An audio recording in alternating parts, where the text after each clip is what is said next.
नमस्कार दोस्तों, welcome to the warriors of English. और आज की मॉक ड्रिल है 31 और 31st मॉक ड्रिल में हम देखेंगे अगेन ढेर सारे मोस्ट इंपॉर्टेंट क्वेश्चंस। आइए बिना देर करते हुए आते हैं क्वेश्चन नंबर 1 पर। ये देखिए दोस्तों, आज का क्वेश्चन नंबर 1 है, इसको ध्यान दीजिएगा। सॉजर्न क्या होता है आपको बताना है, एक तरह से इसका सिनोनिम बताना है आपको। To stay for a short time in a place away from your home, option A. B है to stay for a long time in a place away from your home. C है permanent stay. D stay without amenities. तो क्या option सही होगा? What does sojourn stand for? आपको बताना है sojourn का क्या अर्थ होता है, आपको ये बताना है, बताएं। तो दोस्तों, सॉजन को अगर आप देखेंगे डिक्शनरी में तो इसका अर्थ होता है to stay for a short time in a place away from your home. अपने घर से दूर किसी जगह पर थोड़े समय के लिए स्टे करना, थोड़े समय के लिए रुकना, ये होता है सॉजन का मतलब। ये देखिए, he completed this book during his sojourn in Paris.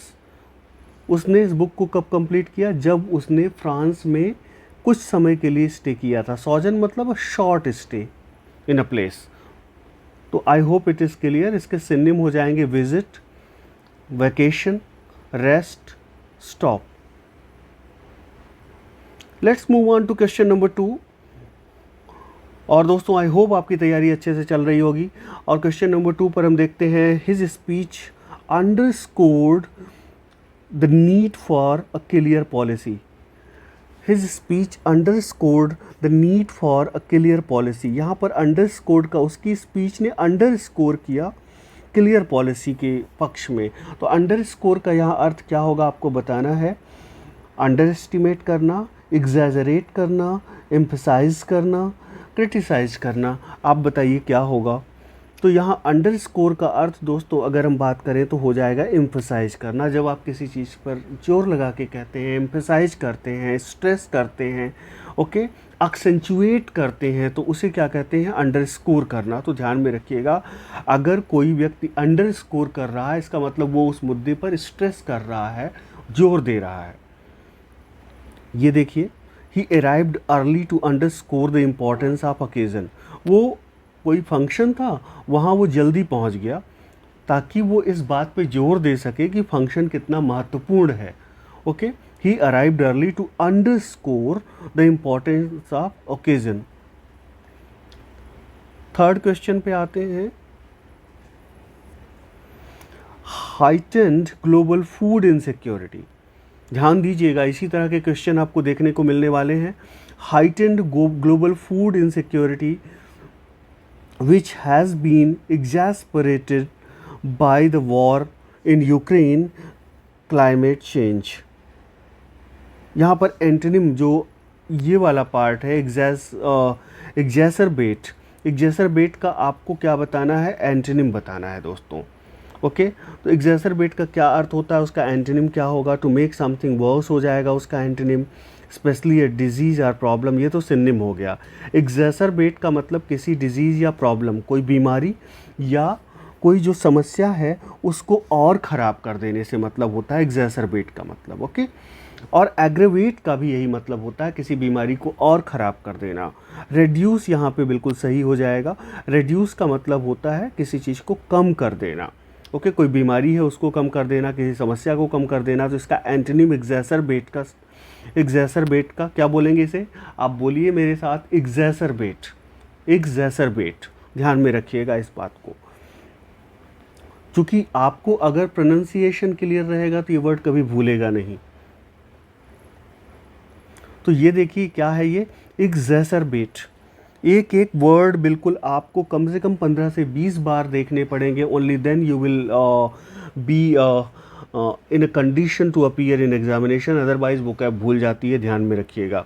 एग्जैसरबेट का क्या अर्थ होता है इसको ध्यान से देख लीजिए। यहाँ भी एग्जैसरबेट क्या बोलेंगे इसे? ये देखिए फोनेटिक दिया हुआ है, exacerbate something to make something worse, especially a disease or problem. किसी समस्या या बीमारी को और ख़राब कर देना, कहने का मतलब एग्रेवेट कर देना होता है एग्जैसरबेट। अभी पहले भी मैंने यही बताया। हम थोड़ा वोकैब में समय लेंगे, आराम से देखेंगे किसी भी शब्द को, चूँकि एक एक शब्द हमारे लिए कीमती है। His aggressive reaction only exacerbate the situation, उसका जो गुस्से वाला रिएक्शन है वो समस्या को और ख़राब ही करेगा। His aggressive reaction only exacerbate the situation. The symptoms may be exacerbated by certain drugs, जो उसकी बीमारी के सिम्टम हैं और ख़राब हो रहे हैं किस बात से, कुछ ड्रग्स के यूज करने से वो सिम्टम और एग्जैसरबेट हो रहे हैं, एग्रवेट हो रहे हैं। तो आई होप ये आपको समझ में आ गया होगा दोस्तों कि एग्जैसरबेट का यूज कैसे करना है। Okay, let's move on to next question. Rice is the staple food for more than half the world's population. ये स्टेपल फूड क्या होता है? स्टेपल क्या होता है? प्रिंसिपल होगा, स्टेपल का मतलब चीफ होगा, मेन होगा, ऑल होगा, तो यहाँ पर जाहिर सी बात है ऑल हो जाएगा। मतलब स्टेपल फूड का मतलब मेन फूड या प्रिंसिपल फूड या चीफ फूड, मुख्य। ओके, ये स्टेपल का अर्थ होता है। ये देखिए, a staple food product or activity is one that is basic and important in people's everyday life. कोई चीज़, कोई जो फूड है, अगर वो आपके लिए स्टेपल फूड है, इट मीन्स वो आपके रोज़मर्रा के जीवन के में बहुत इम्पोर्टेंस रखता है, बहुत ज़्यादा इम्पोर्टेंस रखता है। इसका यूज़ देखिए इस तरह भी होता है। India's recent curbs on export of rice have triggered some alarm. जो इंडिया ने अभी रिसेंट में क्या किया है, राइस के एक्सपोर्ट पर बैन लगा दिया है। बिल्कुल सच बात है, इंडिया ने लगा भी दिया है। क्यों? क्योंकि इंडिया को लग रहा था कि अपने यहाँ राइस की कीमतें ना बढ़े। with the prices of regional staple reportedly nearing a 15-year high। अब देखिए उसका परिणाम क्या हुआ कि जो द रीजनल स्टेपल किसके लिए आया है? राइस के लिए आया है। चूँकि क्षेत्र में मुख्य खाद्यान्न कौन है? इस क्षेत्र का मुख्य खाद्यान्न जो है अपने ये साउथ जो एशियन कंट्रीज़ हैं और बाकी जो देश हैं, इसमें जो मुख्य खाद्यान्न है वो राइस है। इसीलिए जो राइस के लिए दूसरा शब्द आया है, द रीजनल स्टेपल आया है। मतलब इस क्षेत्र का सबसे मुख्य खाद्यान्न है। और इंडिया के एक्सपोर्ट पर बैन लगा देने से दूसरे देशों में जो चावल की कीमत है वो 15 साल में सबसे ज़्यादा हो गई। तो स्टेपल आपको समझ में आया होगा, मुख्य खाद्यान्न, मुख्य। Question number 5, a person considering himself to be superior in culture and intellect. वह व्यक्ति जो अपने आप को सुपीरियरिटी कॉम्प्लेक्स से भरा हुआ है और अपने आप को कल्चर में, संस्कृत के ढंग से और इंटेलेक्ट में, मतलब बुद्धिमत्ता में और कल्चरली अपने आप को सुपीरियर समझता है, ऐसे व्यक्ति को क्या बोलते हैं? Question number 5, an easy one, highbrow बोलेंगे, ध्यान में रखिएगा। The question has been asked various times. Roman always gives Sarita a cold shoulder। अगर किसी को आप cold shoulder, Raman always gives Sarita cold shoulder। If you are in the habit of giving somebody a cold shoulder, what does it mean? Question number 6 की बात करें अगर दोस्तों, तो यहाँ पर चारों विकल्प आप देख लीजिए। सी जवाब देने वाले सबके सब सही हैं। To intentionally ignore someone or treat someone in an unfriendly way, जानबूझकर किसी को नज़रअंदाज करना या उसको गैर दोस्ताना तरीके से ट्रीट करना, ये अर्थ होता है to give somebody a cold shoulder का, ध्यान में रखिएगा। Next question, Ram employed my friend only when I agreed to avouch for his honesty.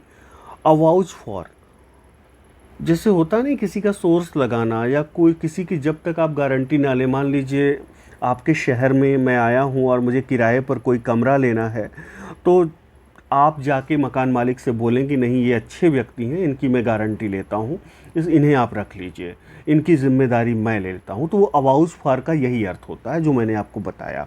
Avouch for मतलब यहाँ पे गारंटी से हो गया। क्वेश्चन नंबर 7 की अगर बात करें तो डी जवाब देने वाले सबके सब सही हैं।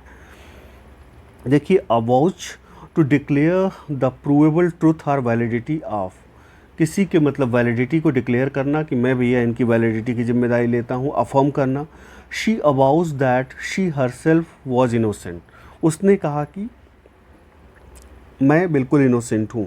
इस चीज़ को वो उसने कहा कि मैं शर्त लगाने के लिए तैयार हूँ, बिल्कुल मैं इनोसेंट हूँ। और इसके सिनोनिम्स क्या होंगे? देखिए, गारंटी हो जाएगा, सर्टिफाई हो जाएगा, अफर्म हो जाएगा, टेस्टिफाई हो जाएगा, अटेस्ट हो जाएगा, असर्ट हो जाएगा, वाउच फॉर भी होता है। तो ध्यान रखिएगा, इसके जो सिनोनिमस वर्ड हैं उनको भी ध्यान में रखिए। क्वेश्चन नंबर 8 की बात करें, Shakespearean play that does not bear prologue identify it. अब देखिए, प्रोलॉग पर, एपीलॉग पर हमने कोड्स बता दिए हैं और ऐप पर अवेलेबल भी हैं। ट्रिक्स एंड कोड्स का पूरे जितने अभी तक बताए गए हैं, लगभग 21 वीडियोज़ अवेलेबल हैं और बाकी के वीडियोज़ आने वाले दिनों में आएंगे। क्वेश्चन नंबर 8 की अगर हम बात करते हैं दोस्तों, तो यहाँ पे पूछा गया है कि शेक्सपियर के किस प्ले में प्रोलॉग नहीं है। ओके, आपको बताना है। क्वेश्चन नंबर 8 का जवाब दीजिए। तो मच अडू अबाउट नथिंग में बिल्कुल प्रोलॉग नहीं है, आपको ध्यान में रखना है। क्वेश्चन नंबर 8 में अगर हम बात करें तो डी आंसर बिल्कुल सही है।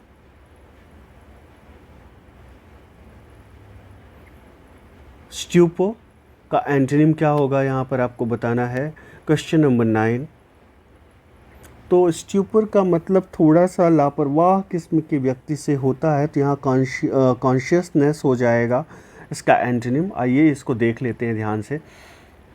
A state in which you are unable to think, hear, etc. clearly, especially because you have drunk too much alcohol, taken drugs or had a shock. अब देखिए, स्ट्यूपर आपकी वो अवस्था है जबकि आप बेसुध हैं। किस वजह से आप बेसुध हैं? और क्योंकि आपने बहुत ज़्यादा शराब पी ली है, मदिरा पान कर लिया है या कुछ ड्रग्स का सेवन कर लिया है। तो बेसुधी की जो अवस्था है, खासकर मदिरा पान या ड्रग्स के सेवन की वजह से, तो उसे स्ट्यूपर कहेंगे। और जो सुध-बुध की अवस्था है उसे कॉन्शियसनेस बोलते हैं। तो यहाँ पर सी किस तरह सही है, आप ये देख सकते हैं। नेक्स्ट क्वेश्चन पर आते हैं दोस्तों। चेंज इनटू इनडायरेक्ट स्पीच, आपको इनडायरेक्ट स्पीच में इसको चेंज करना है। The professor said have you cleared your last semester papers. यहाँ पर इसको आपको इनडायरेक्ट में बदलना है। चारों विकल्प आप देख लीजिए। The professor asked whether I cleared my last semester papers. The professor asked whether I have cleared my last semester papers.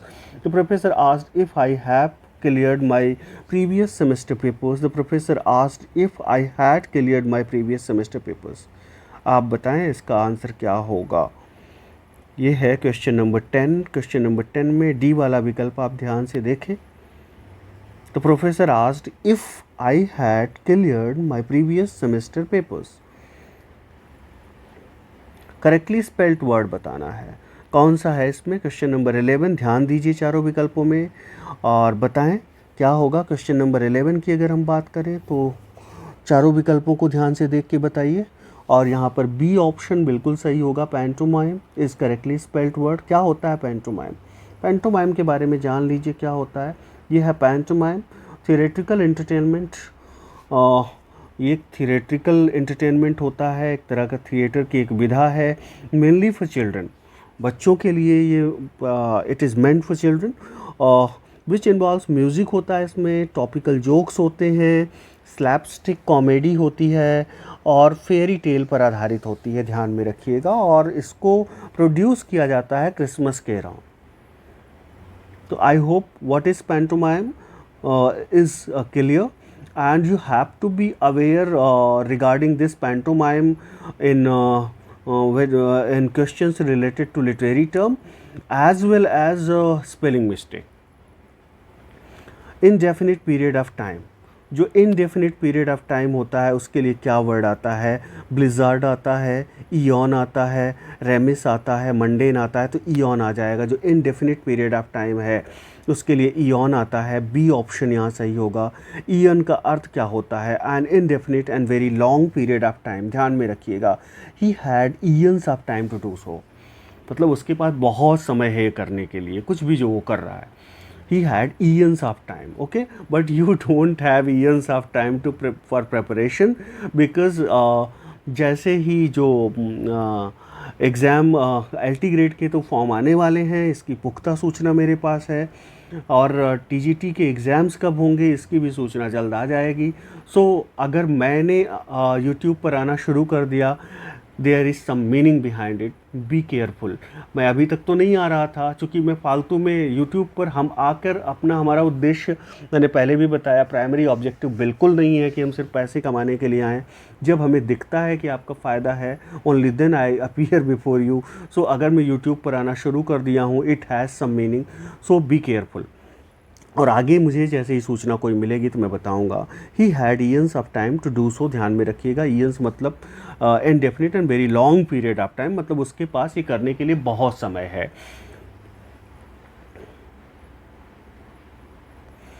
Fear of home surroundings, अपने घर के जो आसपास का वातावरण है, आसपास की चीज़ें हैं, उनके प्रति जो डर होता है, उसे क्या कहते हैं? तो उसे दोस्तों क्या कहेंगे बताइए आप। चारों विकल्प आपकी स्क्रीन पर हैं। तो उसे इकोफोबिया बोलेंगे, आपको ध्यान में रखना है। उसे क्या बोलेंगे? इकोफोबिया बोलेंगे। नेक्स्ट क्वेश्चन पर आते हैं। This is question number 14। Dash is another name for poverty, N easy one I think. Okay, तो यहाँ पे क्वेश्चन नंबर 14 में सी ऑप्शन बिल्कुल सही होगा। Penury is another name for poverty. Question number 15, a phrase applied to ideas, thought and expression with art in harmony with the spirit of the ages. अब देखिए, एक फ्रेज है, ये कहाँ अप्लाई होता है? जो विचार होते हैं, जो सोच होती है, जो वक्तव्य होते हैं, जो एक्सप्रेशन होते हैं, और समय के मतलब किसी खास समय में कौन सा विचार डोमिनेट कर रहा है, उसके बारे में ये फ्रेज लागू होता है। जैसे इस समय कौन सा विचार डोमिनेट कर रहा है? भारत बनाम इंडिया। कुछ लोग कह रहे हैं दोनों नाम ठीक हैं, दोनों नामों से हमें लगाव है। कुछ लोग कह रहे हैं नहीं, भारत का सभ्यता की दृष्टि से जो नाम होना चाहिए, जो कि हमारी सिविलाइजेशन, जैसे चाइना की सिविलाइजेशन बहुत पुरानी है, हमारी सिविलाइजेशन भी बहुत पुरानी है, उस पर शायद भारत फिट बैठता है। Anyway we have divergent of opinions, लेकिन इस समय जो एक स्पिरिट ऑफ द एज है वो क्या है? इस समय अगर आप सर्वे करा लीजिए, भारत के फेवर में आपको ज़्यादा लोग मिलेंगे। Okay, it doesn't mean I support anything. Okay, so ये मतलब, लेकिन इस समय की जो, मैंने इसको समझाने के लिए बोला कि इस समय का क्लाइमेटिक ओपिनियन क्या है। इस समय का जो क्लाइमेटिक ओपिनियन है वो भारत के फेवर में आपको मिलेगा। तो क्लाइमेटिक ओपिनियन आपको समझ में आया कि उस समय जो लोगों के मन में बहुमत का जो विचार है, उसे एक तरह से क्या कहेंगे? क्लाइमेटिक ओपिनियन कहेंगे। ये ध्यान में रखिए। इसको और देख लेते हैं। Climate of opinion is a perceived majority of opinions. ये देखिए, क्लाइमेट ऑफ ओपिनियन का मतलब क्या होता है? Majority of opinions of a given social group at a given time. Okay, तो successful G20 summit will do a lot to, देखिए ये सेंटेंस मैंने बनाया है, successful G20 summit will do a lot to create a climate of opinion which favours the ruling party. जो G20 की successful meeting हुई है, वो जाहिर सी बात है एक क्या बनाएगी? क्लाइमेट ऑफ ओपिनियन बनाएगी। किसके फेवर में? रूलिंग पार्टी के फेवर में क्लाइमेट ऑफ ओपिनियन बनाएगी। कहने का मतलब लोगों का, मेजॉरिटी का रुझान जो है वो किसकी तरफ बढ़ेगा? रूलिंग पार्टी की तरफ बढ़ेगा। Because if you are doing something good then of course उसका, अगर आप कुछ बुरा होता है आपके शासनकाल में तो उसका नुकसान भी आपको होता है, लेकिन कुछ अच्छा होता है तो जो क्लाइमेट ऑफ ओपिनियन होता है वो आपके फेवर में होता है। तो आई होप ये फ्रेज आपको समझ में आ गया। क्लाइमेट ऑफ ओपिनियन ध्यान में रखिएगा, पूछा जाता है। The romantic movement which dominated English literature more completely than classicism has been called liberalism in literature. Romantic movement को क्या कहा गया? Liberalism in literature. लेकिन किसके द्वारा कहा गया, आपको ये बताना है। क्वेश्चन नंबर 16 की अगर बात करते हैं तो Victor Hugo is the right answer. Let's move on to next question. Identify the figure of speech in which an attempt is made to belittle someone something. किसी चीज़ को कम करके आंकने की जो एक रिलेटेड फिगर ऑफ स्पीच है, यहाँ पर एक प्रयास किया जाता है। जैसे मान लीजिए कि आपने मुझसे, आपके अंडरस्टैंडिंग के लिए बता रहा हूँ मैं, आपने मुझे, मेरे पास कॉल किया और बोला कि नहीं सर, मैं तो फ़ी, कोई अगर वाकई में मजबूर है और वो कह रहा है कि मैं फ़ी नहीं दे सकता, ठीक है, और मैंने उसे कहा कि चलिए ठीक है, हम आपका एडमिशन फ्री में कर लेते हैं, ओके, चूँकि आप रियल में फ़ी नहीं दे सकते, तो वो उसने मुझे थैंक यू बोला, thank you sir for taking my admission for free. तो उसने मुझे थैंक यू बोला, तो मैं क्या जवाब दूं कि नहीं इसमें कोई बड़ी बात नहीं है, मेरी जगह कोई भी होता तो यही करता आपकी कंडीशन देख के। तो ये मैंने क्या कर दिया, जिस फिगर ऑफ स्पीच की बात कर रहा हूँ वो वैसे ही ये करता है, क्या करता है, बिलिटिल करता है, जिस तरह मैंने बताया कुछ इसी लहजे में। ये कौन सा फिगर ऑफ स्पीच हो जाएगा, टैपिनोसिस। टैपिनोसिस में किसी ने कुछ आपके साथ बहुत अच्छा किया है, लेकिन उसे आप थैंक यू बोलेंगे तो वो कहेगा नहीं मेरी जगह कोई और होता तो भी यही करता। ओके, मान लीजिए कोई घायल हो गया रास्ते में, भगवान ना करे किसी का एक्सीडेंट हो गया, तो आप उसको हॉस्पिटल ले गए, उसने आपको थैंक यू बोला, तो आपने जवाब क्या दिया कि नहीं नहीं कोई मैंने महान कार्य नहीं किया है, मेरी जगह कोई भी होता, हर एक नागरिक का कर्तव्य वो यही करता। लेकिन कोई भी होता तो हर एक तो नहीं करता ना, बहुत सारे लोग देख के भाग भी जाते हैं। तो यहाँ पर एक तरह का ये बेलिटिल किया जाता है। टैपिनोसिस में किस तरह किया जाता है वो मैंने एग्जाम्पल देके आपको समझाया। तो tapinosis is the use of speech in which understatement and making something smaller than it actually is. Okay, तो एग्जाम्पल देख लीजिए, yes I know I save the boy but I didn't really think and any one would have done the same. मैंने उस बच्चे की जान बचाई, लेकिन मेरी जगह कोई भी होता तो यही करता। कहने का मतलब मैंने जो अच्छा काम किया, मैंने बड़ा काम किया, लेकिन मैं उसको बिलिटिल कर दे रहा हूँ कि नहीं मेरी जगह कोई भी होता तो यही करता। लेकिन ये सच नहीं है, हर एक आदमी वो नहीं करता। ये ठीक है कि आपकी जगह कोई भी होता तो उसे वो करना चाहिए था, लेकिन हर कोई तो नहीं करता ना। तो एक तरह से बिलिटिल किया जाता है इस लहजे में। A person who has an official position, किसी की भी जो ऑफिशियल पोजीशन होती है उसे इनकम्बेंट बोलते हैं। जैसे इनकम्बेंट प्रेसिडेंट ऑफ यूएसए कौन है, इस समय बाइडेन है, जो कि अभी G20 की समिट में इंडिया आए हुए थे। Okay, incumbent Indian prime minister कौन है, आपको बिल्कुल मालूम है कौन है। An incumbent is someone who holds an official post at a particular time. In general, incumbents have a 94% chance of being re-elected. जो इनकम्बेंट्स हैं मतलब सत्ताधार, जो सत्ता में हैं, जो ऑफिशियल पोजीशन में है, उनके जीतने के चांसेस कितने हैं, फिर से जो इलेक्शन होगा 94%। मैं ऐसा कोई क्लेम नहीं कर रहा, I have just given you example. मैं बिल्कुल कोई भी पॉलिटिकल स्टेटमेंट देने से बचता हूँ, because being a teacher it is my responsibility to stay away from these things. Question number 19, लेकिन रिसेंट में जो करंट में डेवलपमेंट्स होते हैं उनसे एग्जांपल देने पे आपको ज़्यादा समझ में आता है, ये भी बात सच है। और question number 19, he had arrived at Cairo a few months before protest shook the Arab world. अब देखिए, कायरो अराइव्ड एट कायरो नहीं होगा, अराइव्ड एट कायरो नहीं होगा, वहाँ पर इन कायरो हो जाएगा, ध्यान में रखिएगा, क्योंकि कोई भी बड़ा शहर है उसके नाम के पहले इन लगता है। ओके, क्वेश्चन नंबर 19 की अगर बात करें तो यहाँ पर एम पार्ट में ही गड़बड़ी है, यहाँ पर इन होना चाहिए। ओके, अराइव्ड एट कायरो का अर्थ फिर ये हो जाएगा, अगर मैं इसको सही भी मान लूँ चलिए, तो यहाँ पर क्या हो जाएगा कि कायरो एयरपोर्ट पर वो उतरा, अगर ऐट आप लगाते हैं। लेकिन ऐसा नहीं है, वाक्य का अगर संदर्भ देखेंगे, पूरा सेंटेंस पढ़ेंगे, तो वो कायरो शहर में पहुंचने की बात हो रही है। अगर कायरो शहर में पहुंचने की बात हो रही है तो इन प्रयोग होगा। लेकिन यस, अगर कायरो एयरपोर्ट पे पहुंचने की बात हो रही है तो ऐट बिल्कुल सही होता। For the sake of your knowledge बिल्कुल आप समझ लीजिए। ये एग्जाम्पल दिया हुआ है कि बड़े शहरों स्थानों के नाम के पहले इनका प्रयोग होता है। Question number 20, this is to end the letter with respect in a polite manner such as yours faithfully, yours sincerely, etc. जब किसी लेटर को yours faithfully, yours sincerely इस तरह एंड किया जाता है तो ये yours faithfully, yours sincerely वाले सेक्शन को बोलते क्या हैं?